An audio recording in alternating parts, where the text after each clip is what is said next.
in somewhat modified forms. Often, activists who reverse double standards will claim that such maneuvers are necessary in order to subvert some kind of societal sexism.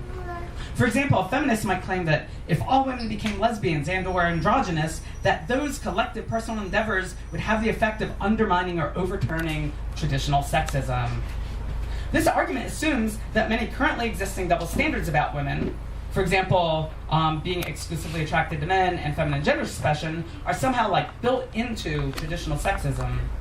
In other words, these arguments seem to conflate the hierarchy, in this case traditional sexism, with the countless stereotypes that are associated with the marginalized group, in this case women.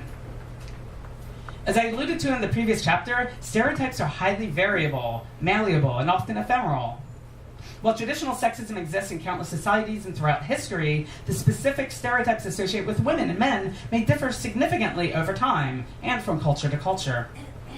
In Western cultures, during the late 18th century, showing off one's legs was viewed as masculine, whereas covering them up was seen as feminine. Nowadays, that assumption's reversed. There's the previously mentioned thing of pink is for girls, blue is for boys, and how that used to be reversed. Even within the last 50 years, common gender stereotypes, such as men must have short hair and women long hair, men work outside the home and women work within the home, and even that men and women must be exclusively heterosexual, no longer hold as much sway as they once did. In other words, stereotypes can come and go over time and vary from person to person without the hierarchy ever waning. Indeed, one can rather easily imagine a world where women are able to engage in same-sex relationships and dress androgynally, yet still be viewed as less legitimate than men in the eyes of society. I should say, as someone who lives in the San Francisco Bay Area, that's kind of how I experience it, right? Women don't have to wear makeup and heels to go to work anymore, right? You don't have to have short hair, you can have a same-sex partner, and yet you still get treated like shit, right? Okay. So where was I? See, I got ranty, and then right? Ranty is exciting and powerful until you lose your spot, and then it's oh my god, where am I? So despite these claims to the contrary, reversing stereotypes like this will not automatically dismantle the associated hierarchy. But what it will most certainly do is make the corresponding activist movement more exclusive. For instance, there's been a tendency within certain strands of feminism to tout women who shun feminine gender expression and relationships with men as model feminists, while viewing feminine and heterosexual women in a rather condescending manner. So it's no surprise that many contemporary heterosexual feminine women, who are also all for eliminating traditional sexism, nevertheless avoid labeling themselves as feminists. And you can't see it from here, this little footnote I'm explaining, it's more complicated than that, but I think that definitely plays into that. If feminists instead worked to eliminate the stereotypes rather than reverse them, for instance by emphasizing that women are heterogeneous with regards to sexual orientation and gender expression, then I believe feminism would be a far more robust movement than it is today. Because activists who hold fixed perspectives only recognize certain double standards but not others, they often express wildly inconsistent attitudes towards stereotypes. For instance, many feminists who contend that women should transgress stereotypes like compulsory femininity and heterosexuality will simultaneously insist that women should conform to other stereotypes, such as that women should have been assigned female at birth, or that they should be interested in loving, committed relationships rather than seeking out promiscuous, uncommitted sex. In the previous chapter, which you're not privy to, I mentioned how, but if you buy the book, you'll be able to read it. In the previous chapter, I mentioned how members of one group will invariably be heterogeneous with regards to whether they defy or conform to specific stereotypes associated with the group, and how this can lead certain individuals to be misconstrued as being illegitimate members of the group. Thus, a woman like myself can be excluded from feminism both for the fact that I transgress certain stereotypes, for example, the fact that I was not assigned female sex at birth, but also because I conform to other stereotypes, for example, being feminine. This picking and choosing of which stereotypes one should conform to and which ones should be transgressed is completely arbitrary. As a femme-identified trans woman, I could turn these cis-feminist assumptions on their head and claim that cissexual assumption, which for those who don't know, that's the assumption that all people, when you meet them, are automatically cis rather than trans. So I could claim that the sexual assumption is a double standard that all righteous feminists should transgress, whereas compulsory femininity is a double standard to which all righteous feminists should conform. And I could write brilliant manifestos declaring that all people must change their sex and embrace feminine gender expression, as that's the only way to subvert traditional sexism. My new movement would be super self-empowering,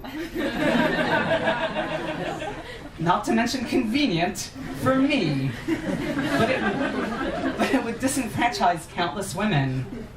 And it would also be complete bullshit, as it's based on the fallacies that gender and sexual traits have fixed meanings, and there are limited number of double standards, and therefore that there are straightforward one-size-fits-all solutions that will challenge sexism in all situations and contexts. So I'm going on the home approach right now. The home, what's that called? The home stretch, yes.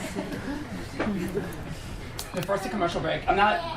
This isn't actually Aquafina, it's tap water in an Aquafina bottle, so I'm not advertising them at all.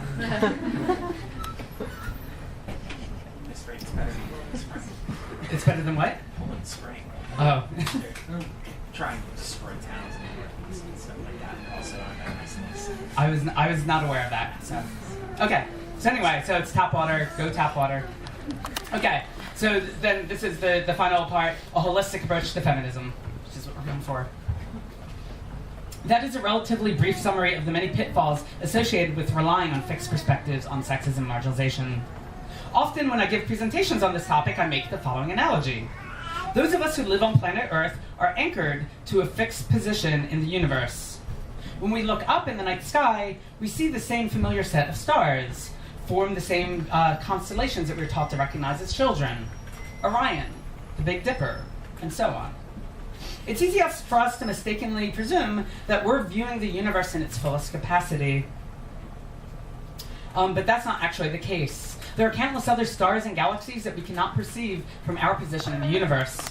And even those stars that we can discern would appear to be an entirely different configuration if we view them from some different vantage point. The 3 stars that make up Orion's belt would most likely look like an odd-shaped triangle rather than a nice, neat straight line if we were to view it from some distant solar system. Analogously, each of us is located at a somewhat fixed position within a network of myriad double standards. Most of us go through our lives facing the same sets of double standards over and over again. They seem real and reliable to us, whereas other double standards consistently remain invisible or distorted from our vantage point.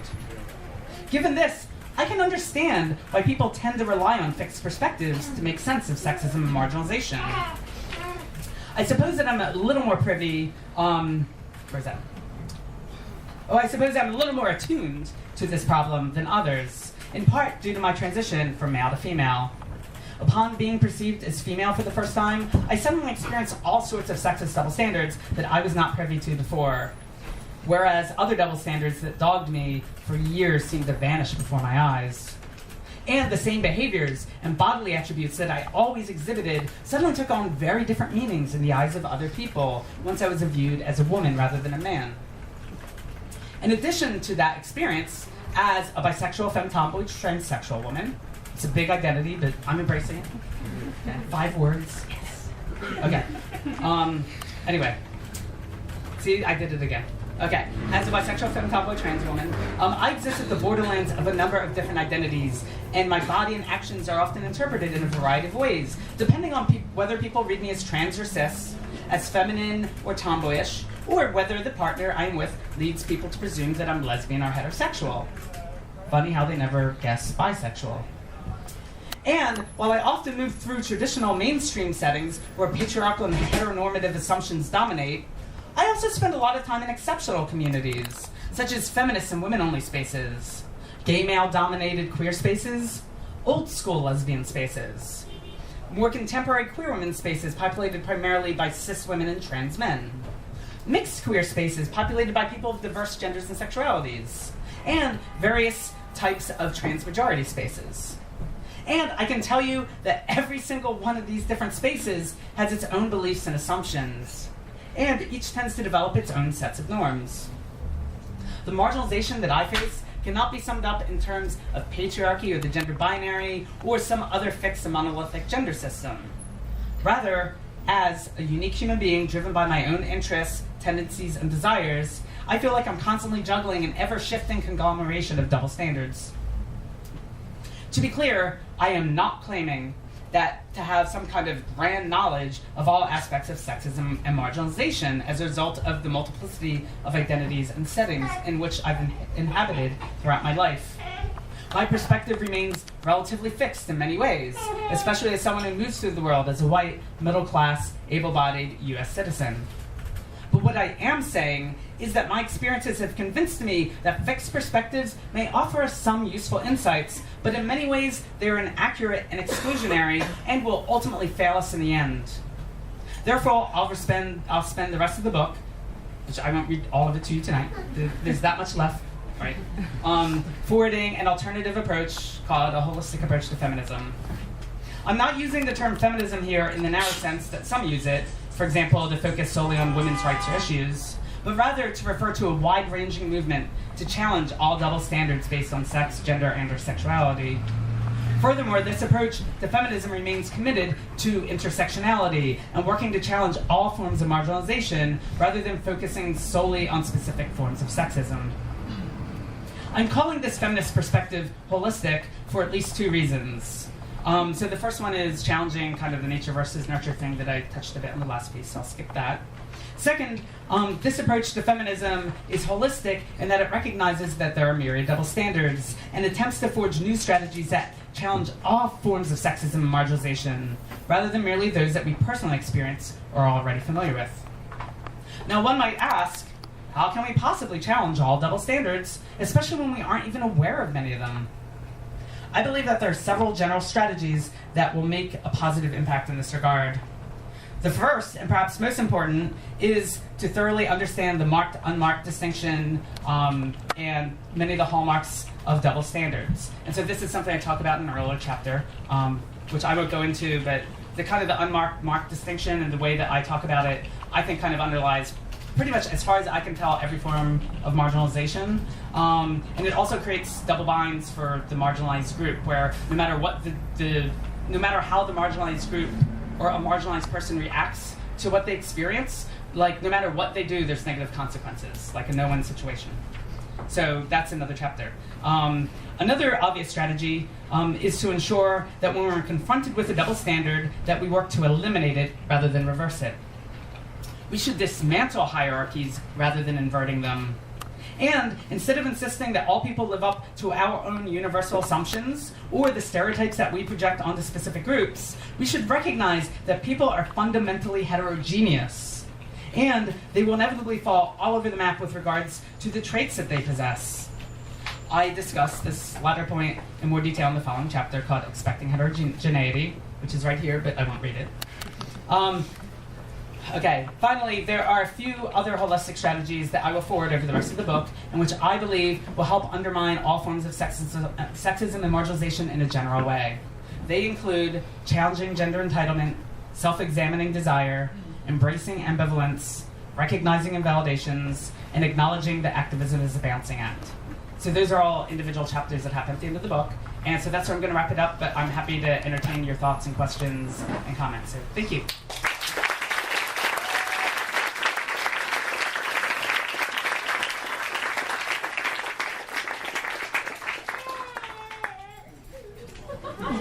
Okay, I guess that's the first question. Maybe that was a comment. I think it's a comment. It actually might be a very negative comment, huh? Sorry. Just joking.